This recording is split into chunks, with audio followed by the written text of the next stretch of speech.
Jail বন্দীদের অর্থাৎ কারাগারে যারা থাকেন তাদের কথা মাথায় রেখে এবার অ্যাম্বুলেন্স প্রদান করা হয়েছে। উদয়পুর গোমতী জেলা কারাগারে অ্যাম্বুলেন্স প্রদান, বিধায়ক উন্নয়ন তহবিলের অর্থে এই অ্যাম্বুলেন্স প্রদান করা হয়। উদয়পুর জেলা কারাগারের জন্য রাধাকিশোরপুর বিধানসভা কেন্দ্রের বিধায়ক তথা অর্থমন্ত্রী প্রণজিৎ সিংহ রায় বিধায়ক এলাকা উন্নয়ন তহবিল থেকে একটি অ্যাম্বুলেন্স হস্তান্তর করেন, যাতে যাতে ব্যয় হয়েছে 9,46,358 টাকা। এই অনুষ্ঠানে অর্থমন্ত্রী নিজেই অ্যাম্বুলেন্সটি কারাগার কর্তৃপক্ষের হাতে তুলে দেন। উপস্থিত ছিলেন গোমতী জেলার সভাধিপতি দেবলদেব রায়, জেলা শাসক রিঙ্কু নাথের, এছাড়া এসডিএম ত্রিদীপ সরকার সহ অন্যান্য কর্মকর্তারা। মন্ত্রী বলেন যে সরকার মানুষের সার্বিক উন্নয়নে কাজ করছেন। বন্দীরা অপরাধ করলেও তারাও মানুষ, তাদের স্বাস্থ্য সেবার গুরুত্ব দেওয়া উচিত। কি বলছেন মন্ত্রী, শোনাবো একবার।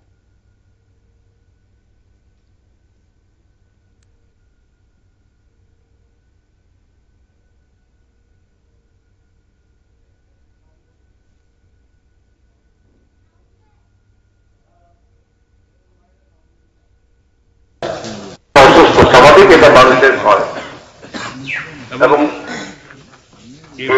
করে যাতে তাদের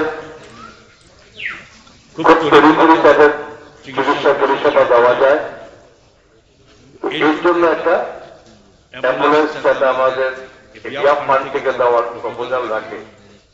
তখন আমি সঙ্গে সঙ্গে বলেছি ঠিক আছে, যা হয় সেটা আপনারা করুন। তারিখ বিনিময়ে 9,46,358 টাকার বিনিময়ে এই অ্যাম্বুলেন্সটা এখানকার সকলে যাদের হঠাৎ তাদের প্রয়োজনীয় স্বাস্থ্য পরিষেবা প্রয়োজন পড়ে সেটা ব্যবহার করার জন্য। যাই হোক, আমার এতদিন ধারণা ছিল যেটা অলরেডি সার্ভিসে চলে গেছে। গতকালই জানতে পারি এটা আবার একটা উদ্বোধন করে দিতে হবে এসডিএম সাহেবের বক্তব্য। এটার জন্য আবার আজকে এটার এই আয়োজন করা এবং সরকার তার বিভিন্ন দিক দিয়ে রাজ্যের যেভাবে ডেভেলপমেন্ট আমরা করছি এবং তার সঙ্গে পুরো অংশের মানুষ যাদেরকে হয়তো সামনে আসে না, তাদের প্রতি যাতে কোথাও অবহেলা না হয়, যদি কোথাও গ্যাপ থাকে সেটাও তৈরি করে দিতে প্রত্যেকটি জায়গাতে।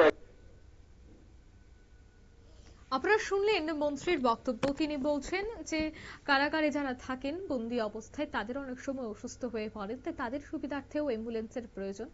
তার জন্যই তিনি আজ এই অ্যাম্বুলেন্সটি প্রদান করেছেন। নিয়ে নিচ্ছি ছোট্ট একটি বিজ্ঞাপন বিরতির, সঙ্গে থাকুন।